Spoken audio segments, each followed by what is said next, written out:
Okay, everybody, this is JJV, and we're here to actually share a really cool experience that we just had a couple of days ago here in Finland. Trump and Putin summit. Yeah, Helsinki 2018.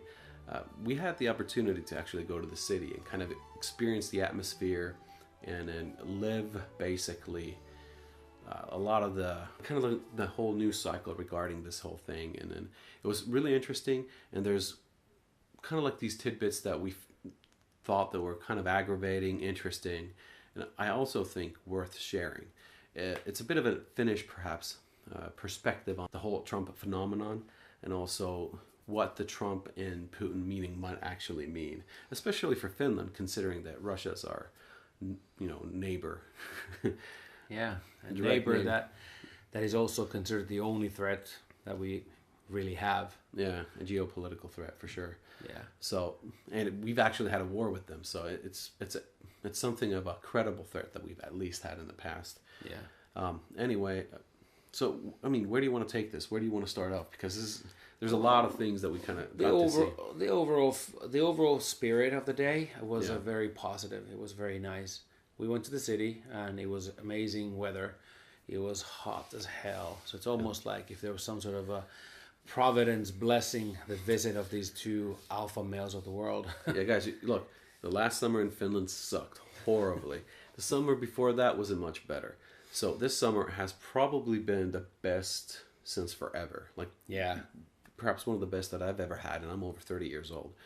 So that was quite interesting. The summer was out, it was almost 30 degrees Celsius over. Yeah. 31 or 2, I think. Yeah, something like that. It was intense. But yeah, the city was And just no clouds. no clouds at all, just blue skies. And also the city was just bustling with energy. So it was super exciting to actually be there, which was not something that I was expecting once we arrived, because I was a little bit worried that you'd have like a lot of negative people upset with Trump showing up, and especially because the news coverage has been what it is. We all know Yeah. what it is. So Yeah.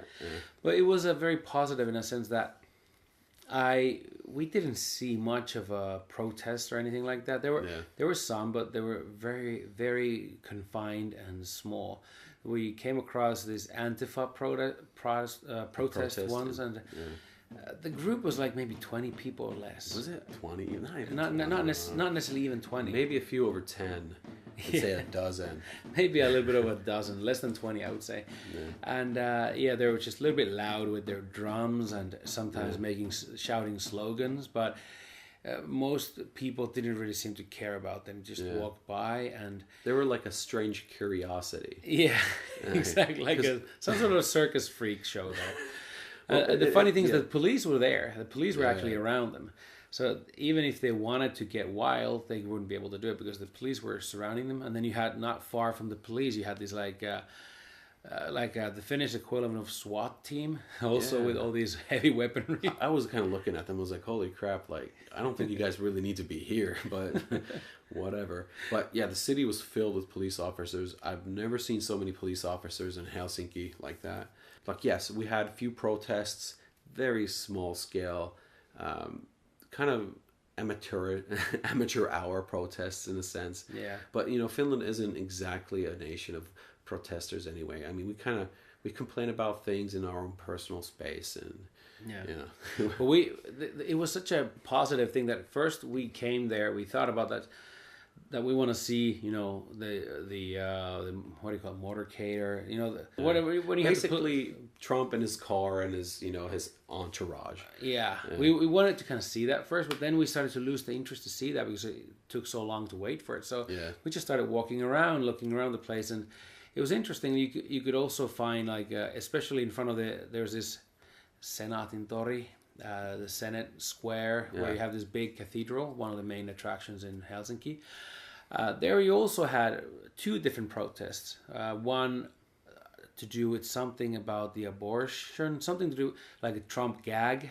It was to do some sort of I'm not really sure exactly what it was about. Something that I think Trump I think he decided that they're not going to fund abortions like abroad somewhere. No, but that's like I don't know. Somebody tried to explain it to me because I didn't understand what the whole Trump gag thing was about. Yeah. But it turns out it's that Mexico City ruling thing, where, that basically they decided that American dollars would not be used for abortions outside of United States. So with like third world countries and so on, which I completely and utterly understand.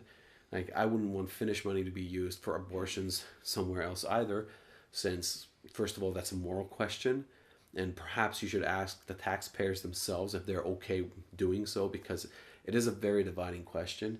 Not necessarily so much as in Europe and Finland and so on, but in the United States it certainly is, and it's becoming a hot topic again because this emerging generation of people are actually far more hesitant to run out and do an abortion. But it doesn't matter. It's not really the point of this whole thing. The point is that I didn't understand the protest, the Trump gag thing, since this has been a policy question ever since, I don't know.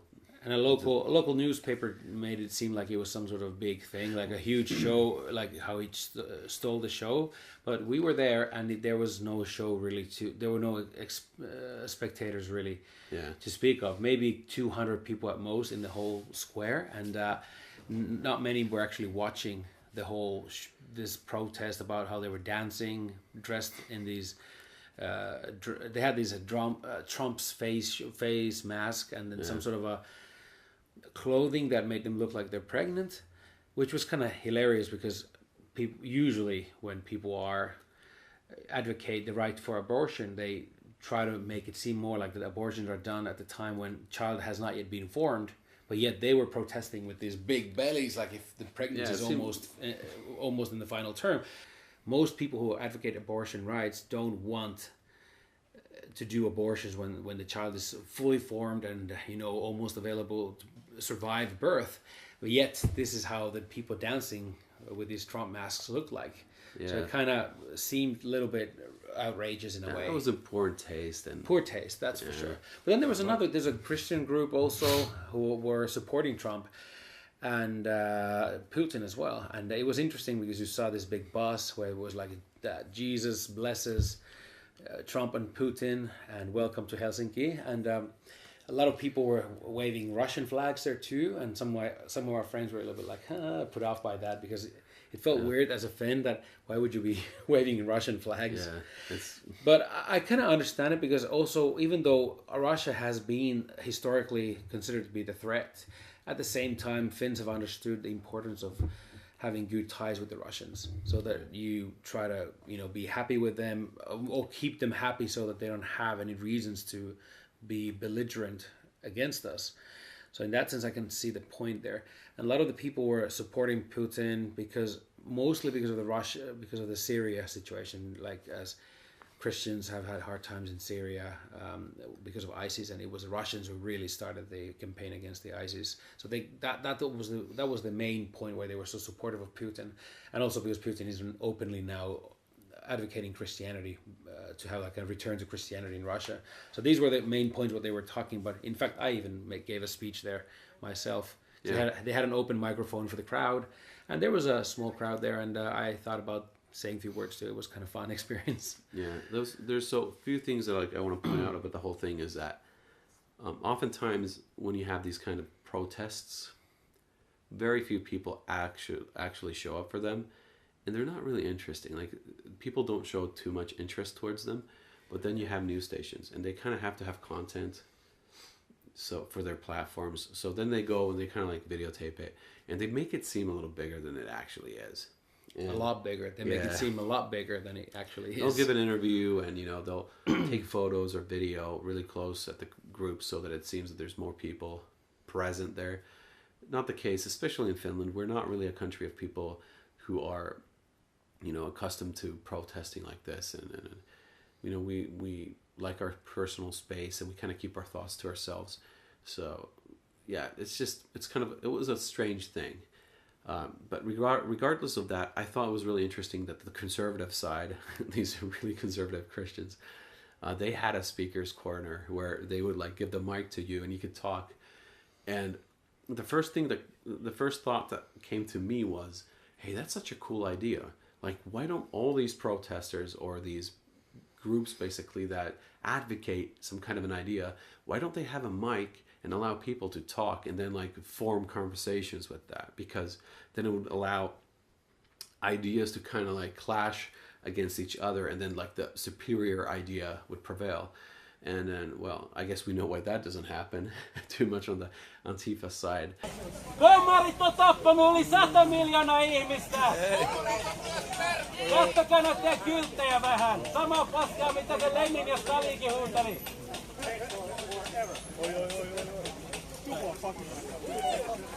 Kapitalismi on tuottanut paljon enemmän hyvää ihmisille kuin mikään muu ideologia. Kuinka monta 100 miljoonaa intialaista on päässyt köyhyydestä viime vuosikymmenen aikana kapitalismin takia? Siellä meillä on ensimmäinen väkivaltainen jätkä tuossa riehuma, eikö vaan? But that, you know, these really conservative Christians were ready to do it. Anybody could have grabbed that mic and gone and said something. So I thought that was a cool initiative, and I think it's something that should perhaps be considered in further events. Like, oh, definitely, I agree with that. But it's obvious, as you said, why they would want that. Because in the end, especially with the Antifa, they were just shouting slogans. They were not really. They didn't really have any message. Just some slogans. So if you're just shouting slogans, you don't really have a message, and you're not ready to really debate or listen to other ideas either. Also, to Antifa people, like especially you guys who like to show up in these events, why are you wearing masks, man? Like, if you're doing the right thing and you're standing on ideology that is somehow pure good and, you know, solid, why do you hide your identity? Yeah. Because conservatives don't seem to be doing that too much. They're quite willing to put themselves in the fire and flames, you know, because of their ideas. Yeah. So, I mean, just looking at the small Antifa protest there in Helsinki, like, they had those weird skulls and masks in their head, and they were just hitting on their drums, and they had these slogans they would yell, and that's it. And then, like, Jarkko would even argue with them, and they couldn't mutter a counter argument because they didn't really have any. They weren't prepared at all. So, which kind of means that they probably have their discussions amongst their friends and, you know, in their little bubble. But the funny thing, what I noticed is that a lot of MAGA hats, red hats there among the people. Yeah. So actually, people who were seeing Trump in a positive way were quite numerous there. That's one of the things that really surprised me. I would at least say far more numerous than I would have expected. I was surprised by that because first I was somewhat concerned you had that Trump shirt on, and I was like, I don't know, I mean, we might get jumped on by somebody. Well, didn't. The vibe was really good. And that's the cool thing about the whole thing was everybody seemed to be excited about the fact that Trump was coming to Helsinki, and regardless of what they personally felt about the guy. I think in Finland, there actually are quite a few people who don't mind the guy too much. They're not being very loud with about their opinion because basically people with a positive outlook on Trump or his administration are kind of looked down upon. So, I mean, you stay in the closet, so to speak. But it was obvious that people were super excited about seeing Trump and kind of like being part of the event. And we felt that very clearly. And so it was a really cool thing. But let's jump on the next thing, which is media and how media covered this whole thing, because I think this is super interesting, and it's also something that a Trump presidency has opened my eyes for. First of all, when Air Force One landed on Helsinki-Vantaa Airport, they seemed to be way excited about it. Yeah, they were super. The guy that they always, trash talk about, suddenly is like the coolest thing ever happening when it happens in your neighborhood. They kind of ragged on the wife, Melanie, though, because she wasn't wearing the traditional Finnish marimekko clothing, which it's just getting so tired these days. Yeah. Like, come on, marimekko. I don't like really, that everywhere anyway. Yeah, it's like some sort of attempt to go back to the 60s.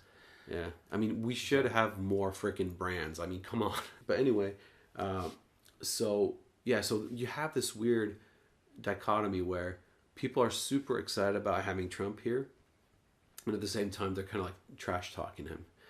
And that's kind of lame. I mean, if you're hosting a meeting, try to be a little respectful. Helsinki was interesting. Like, they had these huge signs and displays with these messages for the presidents, like "Welcome to the country of free press." Yeah. Which was kind of a jab at both of the presidents. Probably more to Putin. Yeah, more to Well, Putin. of course, Trump has been critical about the fake news, so maybe they kind of use that against him in that sense too. But again, if you knew about the Finnish media, I'm not sure about the whole world in different countries, but for Finland, we know for sure that our teacher in the university class even told us that that there was a survey made among the people who work in the media, and 9 out of 10 identified as green. Yeah. And green is actually a far left. Yeah. It's not just on the left. It's green, not center left. It's like extremist left. Yeah, it's pretty far. It's like communist left. Sure, there are some centrist greenies out there. Yeah. But Green Party was formed in the 80s from these one cause kind of movements, which usually tended to be more in the extreme.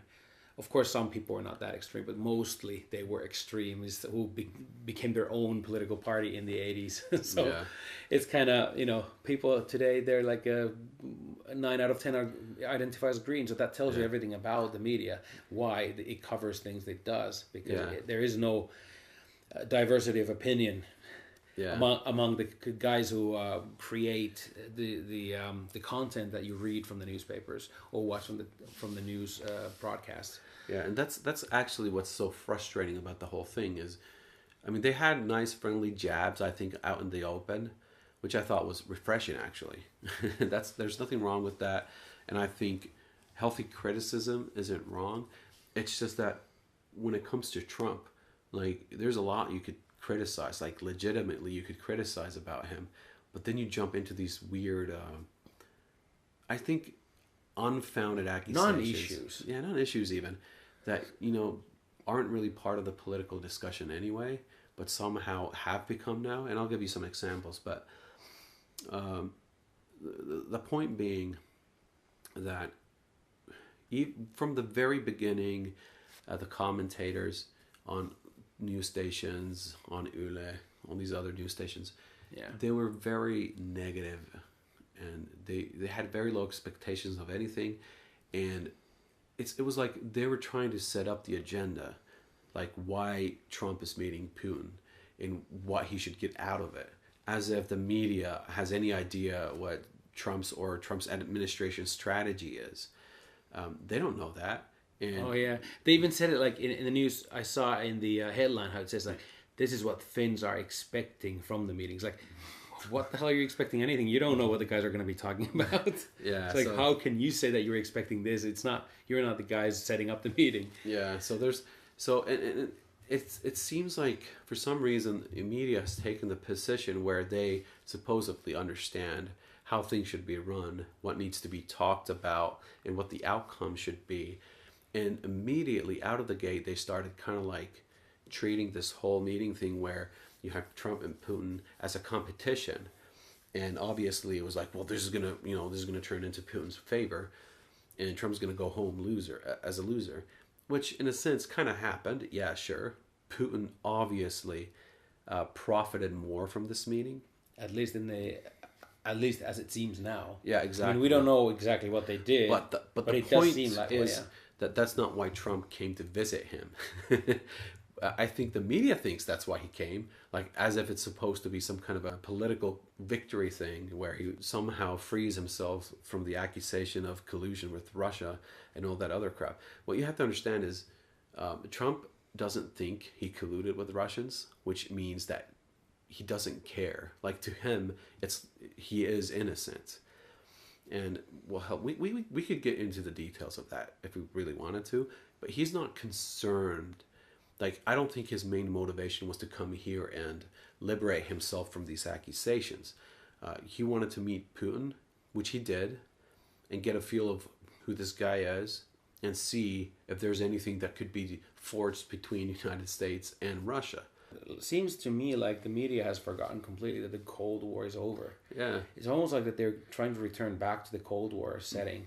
It's like that Russia is the enemy. And it's the funny thing is that because if you look not too far in the past, just some years, like maybe 8 years or so, or not even that long, they seem to have been like the best friends of Russians. Yeah. Especially how they lambasted Mitt Romney for suggesting that Russia might be the foe when Obama was talking softly to the Russian prime minister. Well, he was the president. No, he was the prime minister.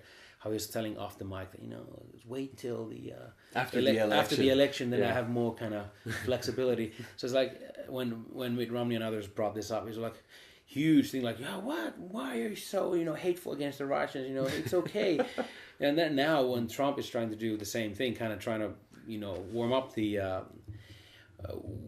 have a warmer relationship with them, so suddenly it's like a treason. Now you're colluding with the enemy. It's like, what the hell's happening here? Like, but what really just annoys me about the Finnish press is that they have no originality. They basically copy paste news articles from American sites. It's almost like Google Translate. I mean, even I mean, there's just like they're really bad at writing sometimes. Like you see clear errors. Finnish journalists and the Finnish news stations, they basically parrot what they hear around them. They don't do critical thinking for themselves too much. And all the experts they go to, they do the same thing. They reiterate the same stuff that they heard other people say in the United States. Yeah. And the reason for that is because Finnish people are scared to death of being criticized by bigger, more famous people, more more influential nations. Like that would be the most horrible thing to happen to a Finnish person. Is like some Swede come and tell them how much they suck, and they can't just take it. It's like, no. So they don't. You shouldn't take it as a surprise that the Finnish press is very negatively skewed against Donald Trump. I mean, that should be expected. You would be super surprised if any reputable news station had anything positive to say about Donald Trump. The reason I know that this bias is an actual bias is that when Mitt Romney was running to be the president of the United States, there was not, I can't remember a single positive news article on Mitt Romney. Not a single one. If you want to understand anything about what happened in Helsinki meeting, just go and see the press conference, about a 40-minute long. Yeah, and don't let others tell you what the press conference was and who won and who sucked or whatever. Just listen to what it is. The thing is, like, I'm not going to advocate for Trump. Like, I just see how things are. I feel it's unfair how the media treats him. I think Trump does ridiculous things sometimes. He says stupid things. It kind of annoys me because he undermines his own mission, and I think he's doing good things for America. You shouldn't trust on politicians. Like, you don't lean on them. They're just people like everybody else. But what you should do is kind of like build a foundation of your own, something that can carry yourself, because you can't lean on other people and other ideologies and trust them to carry you over in life. Like, this life, in the end, it's not about politics. It's not about these politicians. They're just regular people. You should focus on your own life and try to be the best person you can be.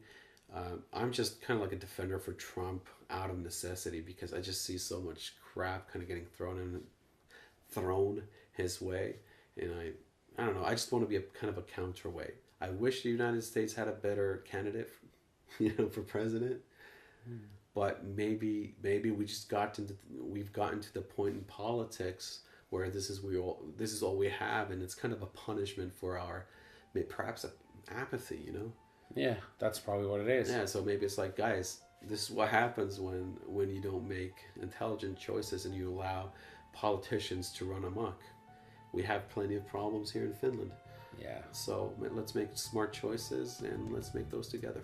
And let's be aware of things more. Yeah. When you vote, at least understand the basics of what you're voting for. Yeah. Don't just assume because somebody looks good or has a nice advert or promises you free things. Or if somebody promises you free things, never vote for those. They're the worst. They're like, look, I'm going to help you. I'm going to take somebody else's money and I'll give it for you. Hey, come on, man. How is that good? This sucks. Yeah. But hey, we got to go. Yeah. Have a good night. See you later. Good night.